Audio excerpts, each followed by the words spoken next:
Welcome to the DCTV News at Noon program. I'm Kelsey Keesley. And I'm Kendra Cook. Dolores County Broadcasting Network is the producer of DCTV with support from the Southwest TV Translator Association. If you have a news topic or event you'd like to see covered, give us a call. The studio number is 677-4119. Today's show runs Wednesday at noon, 3, and 6 p.m. and again is re-aired later throughout the weekend with the other weekday broadcast replays. Today is June 6, 2018, and now the news at noon. Reported by the Cortez Journal with a photo by Emily Rice with the Journal. Crews from multiple agencies, including the Dove Creek Volunteer Fire Department, Bureau of Land Management, and the U.S. Forest Service, worked Tuesday to put out hotspots and reinforce the containment line around a wildfire west of Cajon. By mid-morning, the fire was smoldering and smoking on 21 acres of private land near County Road N, a few miles west of U.S. Highway 491 in Dolores County. Dan Kaufenberg, BLM Incident Commander for the fire, said the goal was to reach full containment Tuesday and turn the fire over to local agencies if it didn't grow. He estimated that the fire was 70% contained on Tuesday afternoon. But when the fire was discovered Monday evening, fire behavior was high, Kaufenberg said, with flames 20 to 30 feet high in the trees and 5 to 8 feet high in the sagebrush.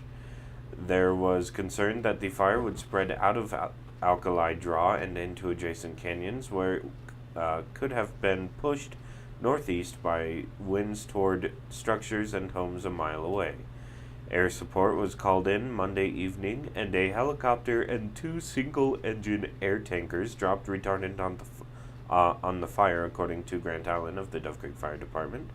On Tuesday, 40 to 50 firefighters battled the blaze, including an interagency hotshot crew. The fire burned on private land about a half-mile northeast of the canyons of the Ancient National Monuments border. No road closures or evacuation orders were given, and no structure damage was reported. Dolores County road crews provided water tankers and a D8R dozer that plowed containment lines. From the Durango Herald, graphic John Harvey, a planned homeless camp expected to open near the Durango Dog Park may pose health risks to residents, but the city does not plan to assess potential hazards before allowing people to sleep on the former uranium mill site. The state health department recently sent a letter to the city to recommend officials complete a health risk assessment because radioactive materials were left on the site and the risk to those staying overnight on the land is unknown. The Colorado Department of Public Health and Environment restricts the use of the property through an environmental covenant because hazardous materials remain on the site. City officials do not believe setting up the camp violates the covenant, and the city is not seeking approval from the state to set up the camp, the letter states. The city undertakes this effort at its own risk, the health department's letter states. The city does not believe a health risk assessment is necessary because the city would not have accepted ownership of the property that was in a contaminated and unsafe condition, Assistant City Manager Kevin Hall said in an email. The recent letter informs the city that no other former uranium mill tailing sites in Colorado have been approved for residential or overnight uses. Sheltering individuals overnight on the former mill site goes beyond the anticipated recreational use, the letter states. In April, city councilors voted to establish the new camp adjacent to Lightner Creek to mitigate the threat of fire posed by homeless campers. The new camp near Lightner Creek is expected to open before June 30th after a site manager is hired, Hall said. Once it opens, campers would not be allowed to stay anywhere else. The city plans to fence the property and provide a dumpster and portable toilets in the parking lot across Lightner Creek. The city also plans to provide lockable, sanitized trash containers for campers' belongings. The new camp will be open from 6 p.m. to 9 a.m., and campers would be required to pack up their tents each morning. Homeless residents could be required to move to the new location from a temporary camping area set up on a 1-acre site near the base of Hogsback Mountain. The current camp is free of vegetation and fires are banned in the camp. While the state recommended the city complete a health risk assessment, it does not plan to do an assessment on the city's behalf, the letter states. The letter from the health department informs the city that erosion may have transported contaminated materials onto the proposed camp area. The city counters that the health department has not provided any information to verify the claim that erosion has carried contaminants to the site, Hall said. CDPHE has not provided any new additional information to inform or compel a different decision on the location, he said. The state state has not determined if the city's plan to require homeless residents to sleep on the property is a violation of the environmental covenant governing the property, said Monica Sheets, remediation program manager for the state's Hazardous Materials and Waste Management Division, in an email to the Herald. The state plans to conduct inspections of the site to make sure that the city is in compliance with the covenant, which prohibits construction of a habitable structure on the site without radon mitigation. It also prohibits tilling, grading, excavation, and any activity that disturbs the soil. If the city violates the covenant, it could face court action to enforce compliance, Sheets said in an email. The letter does not prohibit the city from opening the camp, but it is a strong warning, said Travis Stills, an attorney with energy and conservation law in Durango. According to the Cortez Journal, with a photo courtesy of Navajo State Park. Navajo State Park on Wednesday will remove docking and marina facilities, as well as fuel and pump-out services at Navajo Reservoir in Arbalez because of low water levels. According to a news release from Navajo State Park, the docks, marine store, and boathouses would risk being damaged if docks and marina facilities remained in place. The marina store will be floated out to deeper water after crews remove other facilities. The boat ramp and courtesy dock will remain open for boaters to launch watercraft during the summer, and all other park operations will remain in place. The park contracted with Farmington-based Four Corners Marine Services to assist owners with launching and retrieving houseboats. Those seeking services should call Four Corners Marine at 505-947-5802. Navajo State Park personnel can help launch smaller boats and other watercraft. From the Durango Herald file graphic, Bayfield voters will decide in November the issue of selling marijuana in town limits. The town board is set to hear staff recommendations on June 24th on what items should be covered in an election, then take public comment at a special board public hearing on June 28th. A downtown area resident brought the concept back before the board this winter, and a public hearing on the issue fell decidedly in the no sales camp. During their discussion of in-town sales on Tuesday, board members said they want to put the issue to town voters, in large part to get a definitive answer on the issue. Bayfield currently bans retail and medical sales and commercial cultivation of marijuana in town limits and within 3 miles of the town. I've heard it both ways, Ashley Tarkington, a board trustee, said of the many people who have talked to her about the issue. It's a disservice not to let those people decide. Some residents don't want to speak in favor of legal sales in town for fear of being ostracized, she added. Brenna Moreland, another trustee, concurred. Mayor Matt Salka and trustee Chris Nyberg said they hope a public vote can decide the issue at least for a few years. David Black said he favors legalized sales and would like to have the board vote on it, but he will go along with the other board members in holding the public vote. I hate to have our money going down the road, he said of legalized sales in Durango and Pagosa Springs. Another trustee, Kelly Polites, recused herself from the vote because she is considering opening a retail marijuana business. During more public comment at the start of Tuesday's meeting, one town resident asked to lift the marijuana sales ban, one resident said it should remain in place, and 2 county residents agreed with her. This is your chance to take a risk, said Jackie Moreland, who thanked the board members for considering such a vote. I'm tired of our taxes going to Durango, aren't you? Town resident Connie Kuzenza said retail pot sales could harm local businesses in ways that can't be foreseen yet. Jerry Fleener, who lives in close into town, said if trustees want to consider lifting the ban, it should be put to a public vote. If the town board wants to lift the ban on cultivating marijuana within 3 miles of town limits, where are these people going to get their water? Asked Phyllis Ludwig, who sits on a local ditch board. Even property owners with water rights from ditches can't use that water for marijuana cultivation because the water is federally owned, she explained. According to the Durango Herald, the Trump administration has torpedoed a plan to recommend higher taxes on sugary drinks, forcing a World Health Organization panel to back off the UN agency's previous call for such taxes as a way to fight obesity, diabetes, and other life-threatening conditions.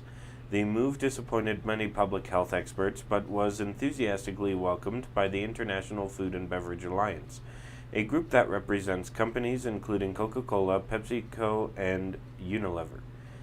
The revelations came Friday as a WHO panel on non-communicable diseases issued a report that aimed to cut down on diseases like diabetes, cancer, and obesity which kill about 40 million people each year. The fight against such diseases is a priority for WHO's Director General Tedros Adhanom Ghebreyesus. Dr. Sania Nishtar, co-chair of panel, said most of its 26 members supported a tax on sugar-sweetened beverages, but one commissioner, whom she did not identify, hampered drafting stronger language. Eric Hargan, the U.S. Deputy Secretary for Health and Human Services, reported that he was that member, arguing it was not clear that imposing taxes on sugary drinks like sodas and fruit juices would improve public health. WHO has argued exactly that over the last 2 years. HHS spokeswoman Caitlin Oakley noted that the panel's mandate was to make bold recommendations. Taxes on sugary drinks is not new, bold, or innovative, she said. She also said that evidence is lacking that such a tax produces positive health outcomes. And now let's take a look at the weather. The national weather map shows that continued high pressure over the west and southwest, continuing to bring hot and dry weather, while 2 low-pressure systems welcome the thunderstorms and rains from Idaho through the Central Plains towards the Great Lakes and down through Oklahoma and across the Gulf and Florida in the same flow that has been glooming up the Gulf Coast for several days now. However, in most of the south and southeast, with the exception of North Carolina, where there are rains and thunderstorms expected, most of the eastern seaboard is clear, with some rains affecting lower New England from the tri-state area up to New Hampshire and Vermont.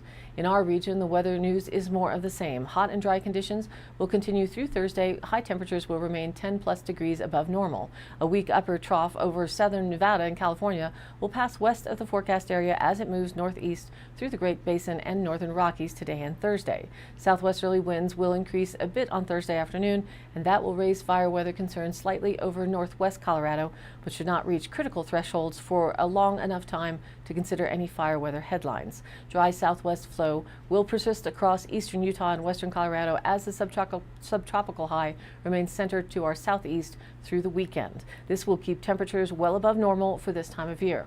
The ridge axis looks to shift further east into the Midwest as a Pacific trough digs into the northwest.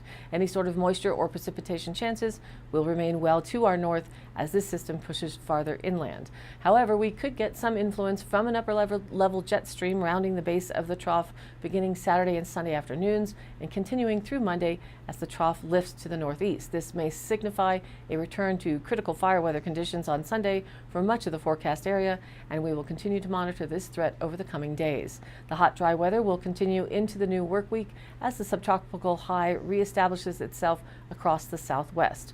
Expect some variable cloudiness throughout the period and maybe an isolated storm or two in the higher terrain in response to daytime heating. Otherwise, benign weather will prevail. Similarly, the local DCTV 5-day outlook shows the same weather pattern continuing with highs in the mid-80s or more and lows around 50. Today sunny with a high near 84, south-southwest winds 10 to 15. Tonight mostly clear with a low around 52. South-southwest winds 5 to 15 becoming southeast after midnight. Thursday sunny with a high near 84, southeast winds 10 to 15 becoming south-southwest in the afternoon. And Thursday night clear with a low around 50, south-southwest winds 5 to 15 becoming southeast after midnight. Friday sunny with a high near 85, southeast winds 5 to 15 becoming south-southwest in the afternoon with Friday night clear and a low around 52. Saturday sunny with a high again near 85. Saturday night mostly clear with a low around 52. Sunday sunny with a high near 83, breezy, and Sunday night mostly clear with a low around 49 and still breezy. And heading into Monday, sunny with a high near 81. Monday night mostly clear with a low around 49. And now back to the news. According to the Durango Herald, the World Health Organization said Tuesday it is cautiously optimistic about efforts to curb the spread of Ebola in an urban area in Congo, although the lethal virus is still reported in at least 2 remote areas. There have been 35 confirmed cases, including 12 deaths. The UN Health Agency and partners have vaccinated more than 400 people with an experimental Ebola vaccine, the first time it has been used in an emerging outbreak. WHO Emergencies Chief Peter Salama told reporters that the response has gone quite smoothly and that the agency's first priority had been to stop Ebola spread in Mbandaka, a city of more than 1 million that sits on a river described as a highway connecting it to other regions. We can't conclude we have safeguarded the city of Mbandaka, but so far there hasn't been an explosive increase in cases. We have reason to be cautiously optimistic, Salama said. He added that the next stage of the vaccination strategy would focus on the remote regions of Iboko and Bikoro, where most of the cases have been reported. Salama also said officials were planning to test 5 unlicensed drugs for Ebola pending Congo's approval. 2 of the drugs were previously used in past Ebola outbreaks, but the 3 remaining medicines have mostly been tested on animals. Salama said using the drugs in Congo's basic health clinics would be challenging since some involve intravenous infusions and require daily monitoring of kidney and liver functions. In more fire news from our area, reported in the Durango Herald, Photo Los Pinos Fire Protection District. More than 100 firefighters were fighting 4 fires burning Tuesday on the Southern Ute Indian Reservation, which likely were started by that same lightning storm Sunday afternoon that has resulted in several fires in southwestern Colorado. The largest, the Montezuma Creek Fire, had burned 5 to 10 acres. The other 3 fires are burning less than an acre. They have been named the Kearns, Madrid, and Round Meadow fires. 4 fire engines, a heavy air tanker, a single-engine air tanker, and a hand crew were working on the blazes Tuesday, according to the Durango Interagency Incident Management Team. Another hand crew of 20 firefighters, 3 more engines, and a water tender also were on their way, said Steve Orr, a public information officer for the fire. That would bring another 31 to 35 personnel to the fires Tuesday afternoon or Wednesday morning. The heat and lack of moisture were not helping firefighters, but afternoon winds on Tuesdays were fairly gentle, which is encouraging, Orr said. Our focus is on containing the existing fires and responding rapidly to new fires, Incident Commander Rich Gustafson said in a press release Tuesday morning. The Montezuma Creek Fire is in Archuleta County, south of Pagosa Springs, in an area known as Archuleta Mesa, said Lindsay Box, a spokeswoman for the Southern Ute Indian tribe. The fires are burning close to the southeastern boundary of the reservation. The June 3 lightning storm moved through the area with about 200 lightning strikes hitting the eastern side of the reservation, according to the press release. Several calls reported smoke in the area after the storm. Crews and personnel are coming from the tribe, Bureau of Indian Affairs, U.S. Forest Service, National Park Service, and Boulder County, Orr said. Continued warm and dry weather is in the forecast through the weekend. While this fire apparently was caused by lightning, Orr reminded residents that Stage 2 fire restrictions are in place across La Plata and Montezuma counties and federal and tribal lands, with no campfires or any open burns permitted. According to the Cortez Journal, Empire Electric Association has teamed with National Cooperative Bank to offer loan products to EEA members to finance home energy upgrades, including solar panels, energy-efficient windows, HVAC units, geothermal units, energy-efficient appliances, and backup generators. The loans provide for terms up to 15 years with a minimal application fee and competitive interest rates. Bob Jones of Empire Electric said in a news release. This provides a flexible option for members to spread costs over multiple years instead of having to make a large upfront cash payment. A minimum loan amount of $10,000 and other restrictions will apply. To learn more, call NCB's Brittany Baldwin at 866-499-3517. From the Journal, travel website Expedia.com has named Mesa Verde National Park one of the 55 most breathtaking destinations in the world, alongside places such as Paris and Rio de Janeiro. Expedia travel writer Colleen Adamson included Mesa Verde in a May 28th feature that recommended photo-ready travel destinations all over the world. It was one of 2 Colorado destinations on the list, along with the ski resort town of Aspen. Adamson described the park's ancestral Puebloan cliff dwellings as hauntingly beautiful against the backdrop of Colorado's high desert. In an email, she said she consulted other travel writers in an effort to find beautiful tourist destinations for the list, but Mesa Verde was one of her own choices. Growing up in Southwest, she said that she often visited the park with her family and has fond memories of it. The list was international and varied, including famous places like Venice, Italy, and less well-known places like Minnehaha Falls in Minnesota. Christy Brown, Mesa Verde's public information officer, said she was excited to hear about the park's inclusion. Tourist traffic at the park has increased this year, she said, partly due to a mild winter that kept the roads accessible for longer than usual. Expedia is a travel company with several websites that promote deals on airplane tickets, hotels, and other travel needs around the world. Its Viewfinder blog, where Adamson's list was published features regular articles on worldwide destinations by the company's travel writers. Mesa Verde National Park is hosting several events for Wildflower Week, which lasts through June 9th. Also through June 9th, students from University of Colorado Boulder will be giving hands-on presentations about the natural history of Mesa Verde around the park. For more information about the park, you can go online to nps.gov/MEVE. And now for the Dolores County Sheriff's Roundup for the week of May 28th through June 3rd. Dove Creek Fire Department was dispatched to several tree fires caused by lightning strikes.